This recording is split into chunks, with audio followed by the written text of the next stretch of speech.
से खौफजदा है, इसीलिए अब तमाम एजेंसियों से तहकीकात कराई जाएंगी।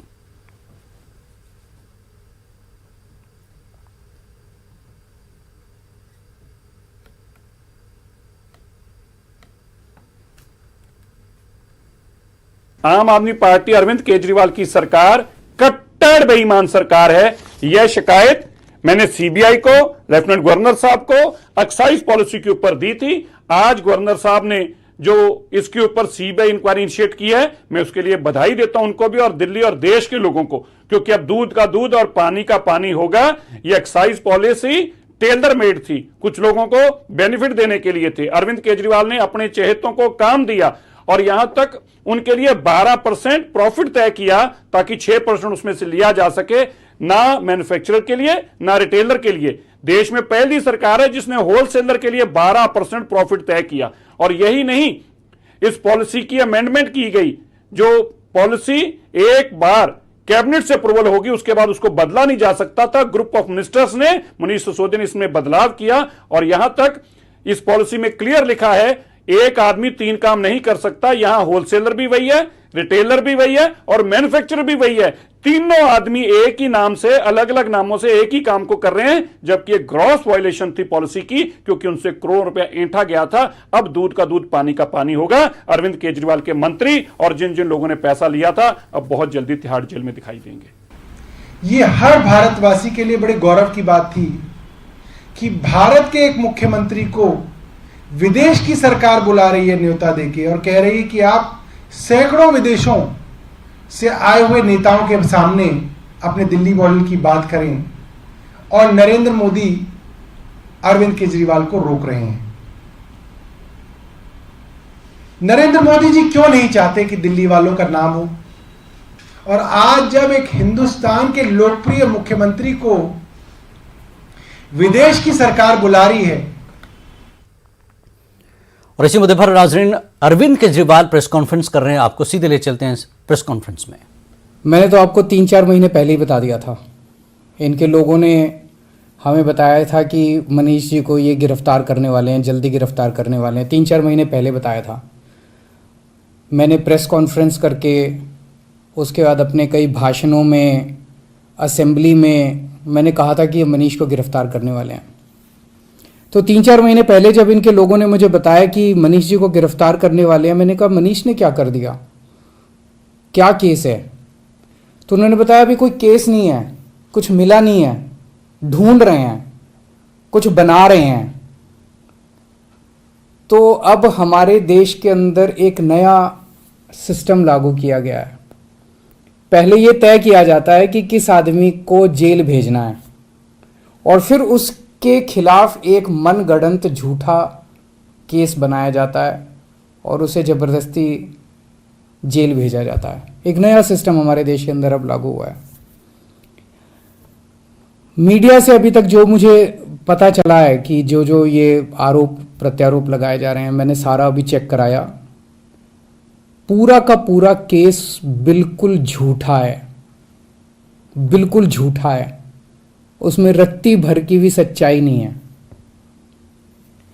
मैं मनीष सिसोदिया को 22 साल से जानता हूं। सन 2000 में पहली बार मिला था मनीष जी से। एक बेहद कट्टर ईमानदार आदमी है, कट्टर देशभक्त आदमी है। हमारे देश में पिछले 75 साल में सरकारी स्कूलों का बेड़ा गर्क कर दिया था इन सारी सरकारों ने मिलकर, इन सारी पार्टियों ने मिलकर। बहुत बुरा हाल कर दिया था इन लोगों ने। करोड़ों करोड़ों बच्चे, गरीबों के बच्चे जो इन सरकारी स्कूलों में पढ़ते थे, उनका भविष्य अंधकार में था। कोई उम्मीद नहीं थी। गरीब का बच्चा गरीब बनेगा, अमीर का बच्चा अमीर बनेगा। गरीब का बच्चा मजदूरी करेगा, रिक्शा चलाएगा। अमीरों के बच्चे अमीर बनेंगे। ये एक सिस्टम पूरे देश के अंदर लागू हो गया था। पहली बार आम आदमी पार्टी की जब सरकार बनी दिल्ली के अंदर, मनीष सिसोदिया जी एजुकेशन मिनिस्टर बने। दिल्ली के अंदर भी सरकारी स्कूलों का बहुत बुरा हाल था। दिल्ली के अंदर मनीष सिसोदिया ने रात दिन मेहनत करके दिल्ली के सरकारी स्कूलों को शानदार बनाया, ऐसा बनाया कि अब अमीर लोग भी अपने बच्चों को सरकारी स्कूल में भर्ती करा रहे हैं। अमीरों के और गरीबों के बच्चों को एक जैसी शिक्षा मिल रही है। दिल्ली के सरकारी स्कूलों के अंदर एक ही डेस्क पे एक जज का, एक अफसर का और एक रिक्शे वाला का बच्चा बैठ के एक ही डेस्क पे बैठ के पढ़ते हैं। मनीष सिसोदिया ने केवल दिल्ली के स्कूल ठीक नहीं किए, देश के करोड़ों करोड़ों बच्चों को एक उम्मीद दी है कि सरकारी स्कूल भी ठीक हो सकते हैं, गरीबों के बच्चों का भविष्य भी अच्छा हो सकता है। सुबह 6 बजे मनीष सिसोदिया अपने घर से निकल जाते हैं और अलग अलग स्कूलों के अंदर दौरा करते हैं, सरकारी स्कूलों के अंदर दौरा करते हैं। मैं पूछना चाहता हूं, कौन भ्रष्टाचारी ऐसा है इस दुनिया के अंदर जो सवेरे 6 बजे उठ के स्कूलों के दौरे पे निकल जाता है, बच्चों का भविष्य बनाना चाहता है? कौन भ्रष्टाचारी ऐसा है? तो जेल से हमें डर नहीं लगता। मैं इनको थोड़ा सा ये लोग समझ लें कि इनको लगता होगा जेल से हमें डर नहीं लगता। तुम लोग सावरकर की औलाद हो जिसने अंग्रेजों से माफी मांगी थी। हम लोग भगत सिंह की औलाद हैं। हम भगत सिंह को अपना आदर्श मानते हैं, जिसने अंग्रेजों के सामने झुकने से मना कर दिया और फांसी पर लटक गया। हमें जेल से, फांसी के फंदे से डर नहीं लगता। कई बार जेल हुआ है हम लोग। एक ये सोचने की बात है कि हाथ धो के हमारे पीछे क्यों पड़े हैं, आम आदमी पार्टी के पीछे क्यों पड़े? इतने हमारे एमएलए को ये जेल भेज चुके, सारे छूट छूट के आ गए। और कोर्ट ने जब छोड़ा तो ऐसे गंदे गंदे ऑर्डर पास किए इन लोगों के खिलाफ कि क्या झूठे सच्चे केस बना रहे हो। सत्येंद्र जैन को इन्होंने गिरफ्तार कर लिया झूठे केस में पिछले महीने। अब मनीष सिसोदिया जी को गिरफ्तार करने जा रहे हैं ये लोग। तो आखिर ये आम आदमी पार्टी के पीछे क्यों पड़े हैं, हम ही लोगों के पीछे क्यों पड़े हैं? 3 कारण है। पहला कारण, आम आदमी पार्टी वाले कट्टर ईमानदार हैं। वो पूरे देश को भरोसा हो गया आम आदमी पार्टी वाले कट्टर ईमानदार हैं। सारा देश कहता है यार कुछ भी हो, ये लड़के हैं तो ईमानदार। ये लोग झूठे केस बना बना के हमारे ऊपर कीचड़ फेंकना चाहते हैं। ये दिखाना चाहते हैं दुनिया को कि देखो ये भी हमारे जैसे ही हैं, जैसे हम भ्रष्ट हैं ये भी वैसे ही हैं, ये भी भ्रष्टाचारी हैं। पर दुनिया इनके यकीन नहीं कर रही। दुनिया खुद ही कह रही है कि झूठे केस लगा रहे हैं। तो जो मर्जी कर लो, सच सच होता है, झूठ झूठ होता है। जितना मर्जी कीचड़ तुम फेंक लो, कीचड़ चिपक नहीं रहा हमारे ऊपर। पाक साफ है हम लोग, सच्चाई के रास्ते पे चलते हैं, भगवान हमारे साथ है। दूसरा कारण, ये हमारे पीछे क्यों पड़े हैं हाथ धो के? जब से पंजाब में आम आदमी पार्टी जीती है, पूरे देश के अंदर आम आदमी पार्टी की आंधी आ रही है। पूरे देश के अंदर आम आदमी पार्टी की चर्चा हो रही है। पूरे देश में आम आदमी पार्टी फैल रही है। ये उसे रोकना चाहते हैं। ये नहीं चाहते कि आम आदमी पार्टी पूरे देश के अंदर इनकी टक्कर में खड़ी हो। पर मैं इन्हें कहना चाहता हूँ, तुम जो मर्जी कर लो, आम आदमी पार्टी को पूरे देश में फैलने से कोई नहीं रोक सकता। आम आदमी पार्टी पूरे देश के लोगों की उम्मीद बन चुकी है। देश के अंदर हर आदमी चाहता है मेरे बच्चे को अच्छी शिक्षा मिले। देश के अंदर हर आदमी चाहता है मेरे परिवार को अच्छा इलाज मिले। देश के अंदर हर आदमी चाहता है हमें 24 घंटे बिजली मिले, अच्छी सड़कें मिले, अच्छा पानी मिले, अच्छी बिजली मिले, फ्री बिजली मिले। सब लोग अच्छी सुविधाएं चाहते हैं। हर आदमी चाहता है देश के अंदर भ्रष्टाचार खत्म हो। हर आदमी चाहता है मेरा देश दुनिया का नंबर 1 देश बने। अब आम आदमी पार्टी से ही उम्मीद है पूरे देश के लोगों को, उसको फैलने से कोई नहीं रोक सकता। एक अंग्रेजी में कहावत है, no one can stop the idea whose time has come. Aam Aadmi party's time has come, India's time has come. Bharat का समय आ चुका, अब कोई नहीं रोक सकता। और तीसरा कारण, ये क्यों हमारे पीछे हाथ धो के पड़े हैं, दिल्ली के कामों को रोकना चाहते हैं। दिल्ली के अंदर जो शानदार काम हो रहे हैं, सिंगापुर की सरकार पूरे दुनिया के मेयर बुलाए उन्होंने, और केजरीवाल को बुलाया कि आके इनको जरा सा सिखाओ कि आप दिल्ली में क्या काम कर रहे हो। इससे बड़ी गर्व की बात क्या हो सकती है? दिल्ली के कामों की पूरी दुनिया में चर्चा हो रही है। ट्रंप साहब की वाइफ आई थी, वो हमारे स्कूल देखने जाती हैं। ये हमारे दिल्ली के कामों को रोकना चाहते हैं। खासकर दिल्ली में एजुकेशन और हेल्थ में बहुत शानदार काम हुए, इसीलिए उन्होंने पहले हेल्थ मिनिस्टर को जेल में डाला और अब एजुकेशन मिनिस्टर को इन्होंने जेल में डाला। पर मैं दिल्ली के और देश के लोगों को यकीन दिलाना चाहता हूं कि काम नहीं रुकेंगे। इन्होंने सत्येंद्र जैन को 2 महीने से जेल में है, 2 महीने रख लिया, 3 महीने रख लेंगे, 4 महीने फिर निकल आएंगे, काम फिर चालू हो जाएंगे। मनीष सिसोदिया जी को अब ये जेल भेजेंगे, महीना, 2 महीना, 3 महीना, कब तक जेल में रखेंगे? तो झूठा केस है, कोर्ट में जाके गिर जाएगा, डांट पड़ेगी इनको, देख लेना। मनीष सिसोदिया जी बाहर निकल आएंगे, काम नहीं रुकेगा। 75 साल में इन पार्टियों ने मिलकर देश को बर्बाद कर दिया। 75 साल में कितने देश हमसे आगे निकल गए? क्यों? हमारे में कोई कमी है? भारत के लोगों में कोई कमी है? सबसे इंटेलिजेंट लोग हैं भारत के लोग। इन पार्टियों ने दगा दिया है, इन्होंने लूटा है, इन पार्टियों ने मिलकर देश को लूटा है। ये अपनी लूट जारी रखना चाहते हैं, लेकिन अब देश खड़ा हो रहा है। दिल्ली से जो ये चिंगारी निकली है ये पूरे देश में फैलेगी और इसे कोई नहीं रोक सकता, बिकॉज इट्स टाइम हैज़ कम। अब देश खड़ा हो रहा है, देश जाग रहा है, देश ने देख लिया कि हो तो सकता था यार, अगर दिल्ली में हो सकता तो 75 साल में क्यों नहीं हुआ, बाकी देश में क्यों नहीं हुआ? इन पार्टियों ने मिलकर देश को जानबूझ के गरीब रखा, इन पार्टियों ने मिलकर देश को जानबूझ के अनपढ़ रखा। अब नहीं होगा। अब मेरा देश दुनिया का नंबर 1 देश बन के रहेगा। तुम जितने मनीष सिसोदिया को जेल में डाल लो, जितने सत्येंद्र जैन को, अरविंद केजरीवाल को भी डाल लो, सूली पे चढ़ा दो। खूब अरविंद केजरीवाल निकलेंगे, खूब मनीष सिसोदिया निकलेंगे। अब तो देश आगे बढ़ेगा। नमस्कार। तो वज़ीर आला अरविंद केजरीवाल ने एक्साइज पॉलिसी पर सीबीआई की जांच करने के मामले को लेकर ये प्रेस कॉन्फ्रेंस की है, चैलेंज किया है कि काम नहीं रुकेगा, आप भले ही कुछ भी गिरफ्तारियां कर लें। और आगे बढ़ेंगे। रिजर्व बैंक के गवर्नर शक्तिकांत दास का कहना है कि हालिया दिनों में डॉलर के मुकाबले रुपए की कदर में कमी हुई, लेकिन यूरो, येन और पाउंड के बनिस्बत इसकी मज़ाहमत जारी है। एक प्रोग्राम से खिताब करते हुए शक्तिकांत दास ने कहा कि मुल्क की माइक्रो इकोनॉमिक की बुनियाद मुस्तहकम हुए हैं। उन्होंने मजीद कहा कि बैंक की जानिब से बाजार में अमरीकी डॉलर सप्लाई की जा रही है ताकि ज़र मुबदला के लिए माकूल रवां वसाइल दस्तियाब हों। उन्होंने एतराफ़ किया कि कोरोना वबा, यूक्रेन जंग, सप्लाई चेन की मुतासर होने, महंगाई, कसाद बाजारी के खदशे के दरमियान मुल्की मईशत को चैलेंजेस का सामना है। Situation remains grim amidst fluid geopolitical situation, while the war and the pandemic add to the forces of disintegration and fragmentation of the global economy. In such an environment, the Indian economy remains relatively better placed, drawing strength from its macroeconomic fundamentals.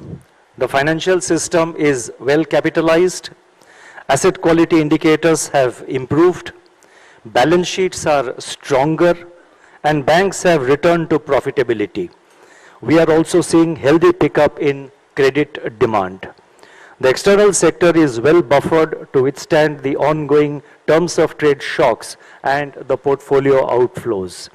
The recently released Financial Stability Report of the Reserve Bank highlights that the Indian financial system remains resilient and supportive of the ongoing economic revival. It also shows that banks are well positioned to withstand even severe stress scenarios without falling below the minimum capital requirement. यहाँ रुकेंगे एक break के लिए, break के बाद फिर हाजिर होते हैं। इस न्यूज हेडलाइंस के प्रायोजक पेट सफा आयुर्वेदिक जून। पेट सफा हर रोग दफा।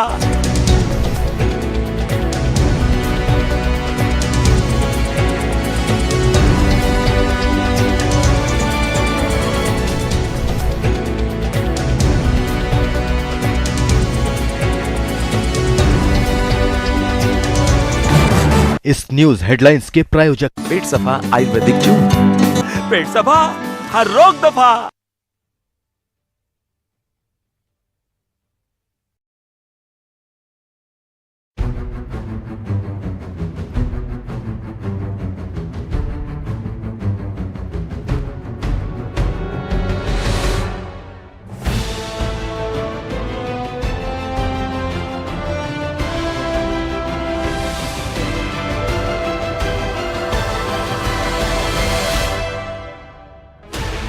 16 channels, 15 languages, 26 states, 1200 plus reporters, 66.9 crore viewers. India's largest news network, News 18 Network.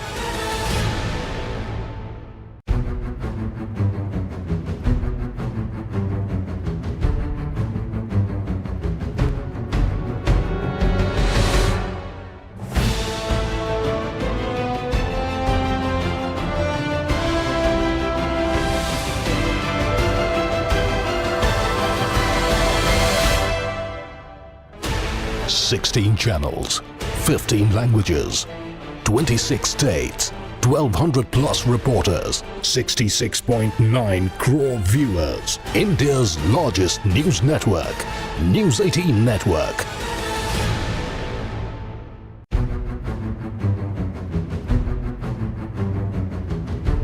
News headlines के प्रायोजक पेट सफा आयुर्वेदिक जून। पेट सफा हर रोग दफा।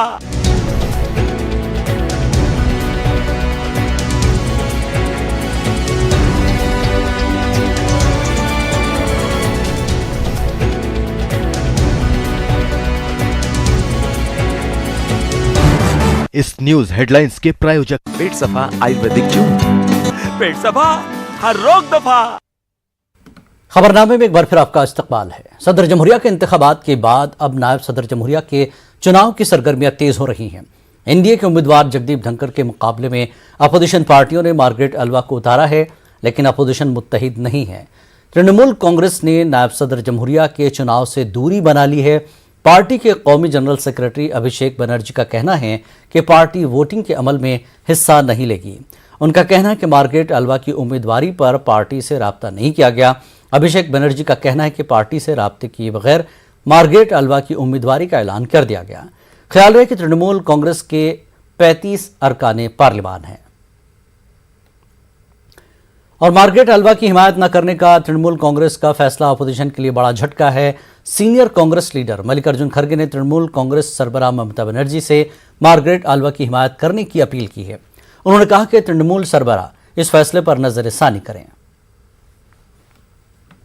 देखो, हमारा कैंडिडेट नहीं है, वो भी हमारा कैंडिडेट उनका कैंडिडेट नहीं था कि उन्होंने भी इंडिपेंडेंटली कंटेस्ट किया और जो पार्टी की मेंबरशिप थी उसको रिसिग्नेशन देकर ही वो कंटेस्ट किए। आज भी जो मार्गरेट आलवा जी इंडिपेंडेंट होके कंटेस्ट कर रही है, सभी पार्टियों के समर्थन रहने के लिए उन्होंने पार्टी के हर पद को भी छोड़ा है, तो वो कॉमन कैंडिडेट है और उस पर सब लोग अपनी राय दिए थे।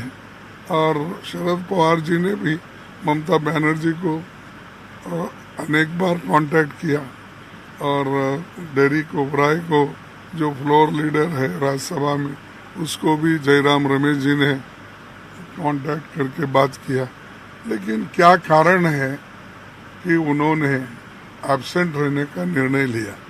फिर भी मैं अपील करता हूं कि एब्सेंट न रहे और अपोजिशन की ताकत बढ़ के यूनाइटेडली हम फाइट करें, क्योंकि ऐसे छोटे मोटे मिसअंडरस्टैंडिंग आते हैं, लेकिन इसको नहीं देखना। लार्जर इंटरेस्ट अपना जो इस देश के संविधान और लोकतंत्र को बचाने का है, और आज जो अन्याय अत्याचार हो रहे हैं, ईडी, सीबीआई, इसका बुरा इस्तेमाल करके सरकारों को तोड़फोड़ करने का, ये सब बंद हो जाए। लेकिन सर, क्या ये एक विपक्षी एकता को झटका नहीं है जिससे टीएमसी बाहर हुई? फिर नहीं, ऐसा कुछ देखिए, एक पार्टी ने अनेक है, इसमें 17-18 पार्टियां हैं, तो ये एक को हम सबको जब इकट्ठा करते हैं तो एक दो घटना ऐसी घटती है, उससे पूरा अपोजिशन दुर्बल हुआ या अपोजिशन के पास कोई शक्ति नहीं है, ऐसा सोचना। द्रौपदी मुर्मू नई सदर जमहूरिया होंगी। सदारती इंतखाबात में एनडीए उम्मीदवार ने मौसर जीत दर्ज की है। उनकी जीत पर उन्हें मुबारकबाद पेश किए जाने का सिलसिला जारी है। नायब सदर जमहूरिया वेंकैया नायडू ने द्रौपदी मुर्मू से उनकी दिल्ली रिहायशगाह पर मुलाकात की और शानदार जीत पर मुबारकबाद पेश की। नामुंतखब सदर जमहूरिया द्रौपदी मुर्मू 25 जुलाई को ओहदे का हलफ लेंगी। मौजूदा सदर रामनाथ कोविंद की मुद्दतकार 24 जुलाई को मुकम्मल हो रही है। हिंदुस्तान के सदर जमहूरिया के ओहदे के लिए मुंतखब होने वाली द्रौपदी मुर्मू के लिए मुल्क भर में जश्न का माहौल है। वहीं अलीगढ़ मुस्लिम यूनिवर्सिटी के असातिज़ा और अलीग बरादरी भी इस इंतखाब पर खुशी का इजहार कर रहे हैं। इस्लामिक स्कॉलर और शोबे दीनियात के उस्ताद डॉक्टर रेहान अख्तर कासमी ने मुल्क के सदर जमहूरिया के लिए मुंतखब होने पर द्रौपदी मुर्मू को मुबारकबाद पेश करते हुए कहा कि उनका इंतखाब ख़वातीन का एजाज़ है और मुल्क के मफाद में लिया गया फैसला है।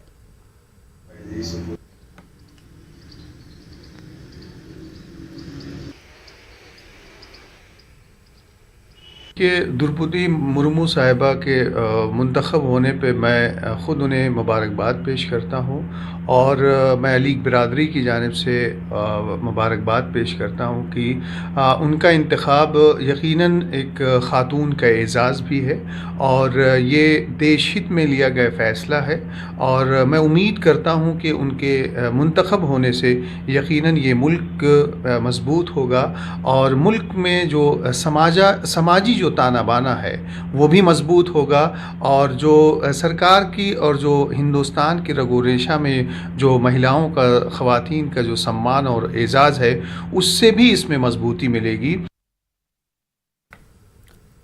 और द्रौपदी मुर्मू भारत की पहली आदिवासी खातून सदर जमहूरिया मुंतखब होने पर जहां पूरे मुल्क में जश्न का माहौल जारी है, वहीं मध्य प्रदेश में भी जश्न मनाया जा रहा है। द्रौपदी मुर्मू के सदर जमहूरिया मुंतखब होने पर वज़ीर आला शिवराज सिंह ने मुबारकबाद देते हुए इन लोगों का भी शुक्रिया अदा किया जिन्होंने क्रॉस वोटिंग के जरिए द्रौपदी मुर्मू को वोट दिया। वज़ीर आला ने द्रौपदी मुर्मू की भोपाल आमद और उनके तारीखी इस्तकबाल को याद करते हुए आज के दिन को हिंदुस्तान की तारीख के लिए अजीम दिन से ताबीर किया।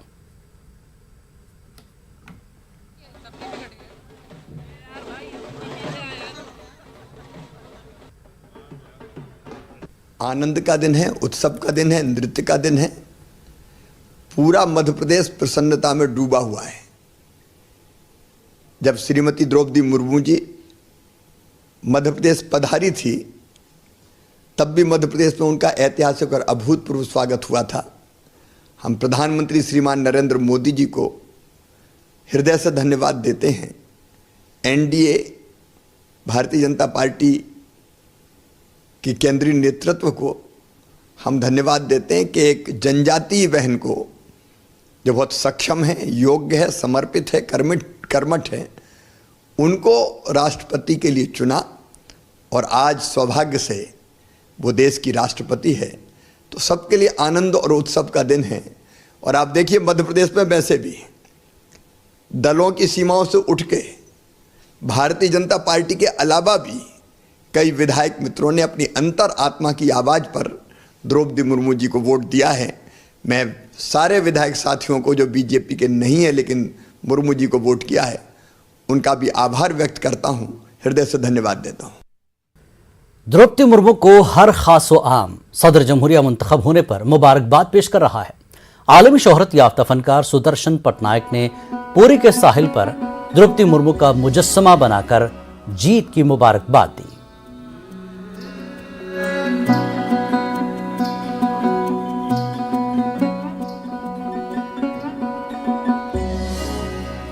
और वहीं द्रौपदी मुर्मू को मुल्क भर से मुबारकबाद का सिलसिला जारी है। एक आदिवासी समाज से जुड़ी खातून इतनी जिद्दोजहद और इतना लंबा सफर तय करने के बाद किस तरह से सदर जमहूरिया के ओहदे तक पहुंची, इसको एक फनकार ने अपने अंदाज में पेश किया है। सुमन दावलकर ने पत्थर पर पेंटिंग की है और द्रौपदी मुर्मू को अपने अंदाज में मुबारकबाद पेश की है।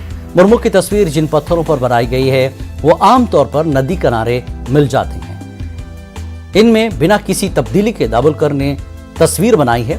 मुसव्विर का मानना है कि एक कबायली खातून जो मुल्क के आला तरीन ओहदे तक पहुंची है वो एक मिसाल है।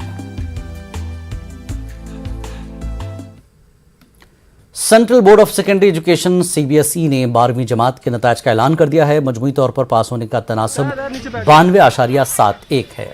इम्तिहान में 94.54 तालिबात और 91.25 तलबा कामयाब हुए। वाज़ेह के तलबा काफ़ी अरसे से CBSE बोर्ड के नताज को लेकर गैर यकीनी सूरत हाल से दो चार थे। नवंबर-दिसंबर 2021 में मुनक़दा CBSE टर्म एक बोर्ड का इम्तिहान MCQ फॉर्मेट में मुनक़िद किया गया था। 12वीं जमात के इम्तिहानात 26 अप्रैल से 15 जून 2022 तक मुनक़िद किए गए थे। टर्म 2 के इम्तिहान में 14 लाख से ज्यादा तलबा ने शिरकत की थी, जो इम्तिहान के नताज का बेसब्री से इंतजार कर रहे थे।